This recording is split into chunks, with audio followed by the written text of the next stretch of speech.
Okay, I'm back. Sorry, super mad frustration. But yeah, no filters, no whatever this time, just quick and dirty. Because that cut off, and that I really failed there as a YouTuber. I apologize. So if you're so cool that you're watching part two, that's super cool. Learn, live, and learn. Your shit gets full, your phone gets full, and then you run out of space. So I got to learn how to deal with that. But anyways, right at the end there, I was saying, so if that was so, if potentially social media could be affecting maybe minds of parents, and parenting could be the result of increased mental health issues with in teens, and if if that could be a possibility, which I haven't heard anyone really throw that one around yet, then should we not just ban it for everyone? Right? I mean, really, why would we ban it for people under 16? If it's so bad, wouldn't we just ban it for everybody? Okay, just a theory, just a thought, something to chew on. Okay, and I actually had a really good intellectual conversation with my 10-year-old daughter this morning about this, and she kind of brought up the same questions on her own.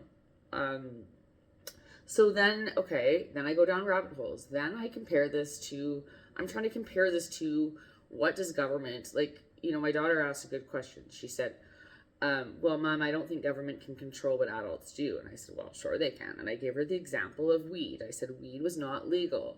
And then it became legal. Okay. And I said, very well, the government could make it not legal again.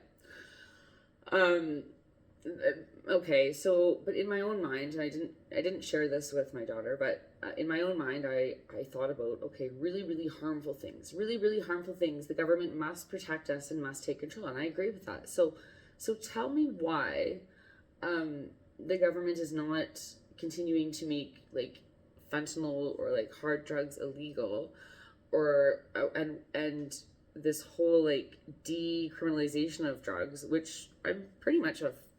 I thought that was the right way.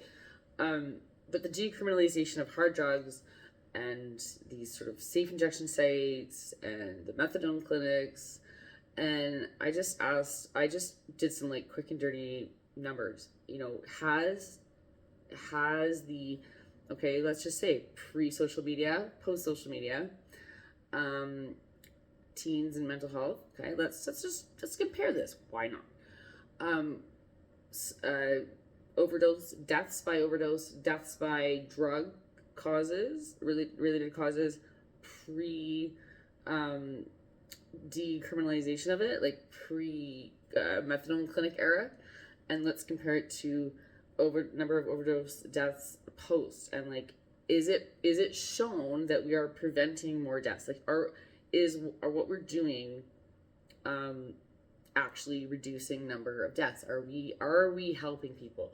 And I just wanted pure data. So if you just look at the number of deaths by drug overdoses, it's astronomically higher post, or since this whole woke handout drugs, safe injection sites, it's astronomically higher, the death count. Okay, however, they explain this by the fact that they say that fentanyl was introduced into the drug um, like situation, and so they're saying that.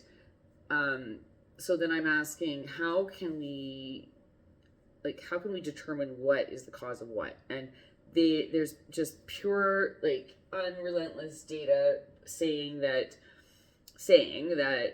the introduction of fentanyl to the drug supply is the number one cause of increased overdoses and deaths by drugs. Not not the latter, not to do with the decriminalization of drugs and these safe injection sites and all that, methadone clinics.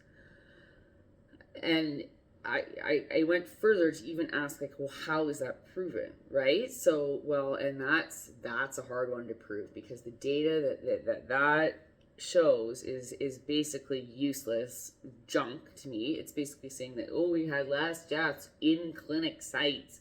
Not one person died of an overdose at a methadone clinic. Oh my God, we must be doing something right, people. And I was like, oh, okay, whoa.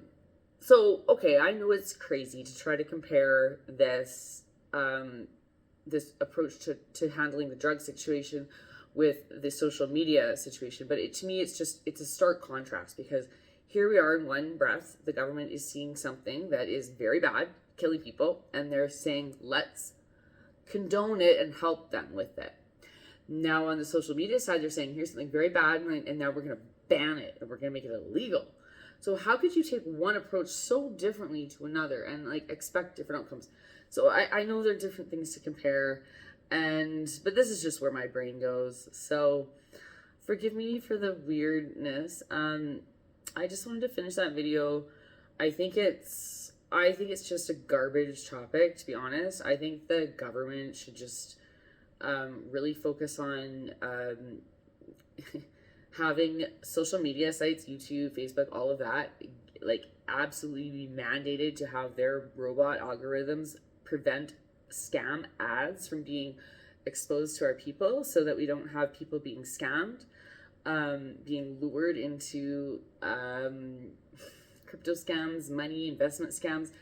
And that should be the primary concern right now, because people are, I don't know, like 40% of YouTube's what would you call it, income or profits are generated from scams, and they're okay with that. And as if AI is not well equipped enough to be able to prevent this, and it's a real shame. It's a real show to ethical, moral standards of these companies, and the fact that we don't talk about it because it's embarrassing or whatever it is. People do not want to talk about how much people are being scammed and why friggin' 40% of their revenue is generated from scams, and these robots are approving these ads time and time again, and we aren't complaining about that. So let's just really focus here, people. I'll leave it there. I love you all, and have a wonderful day.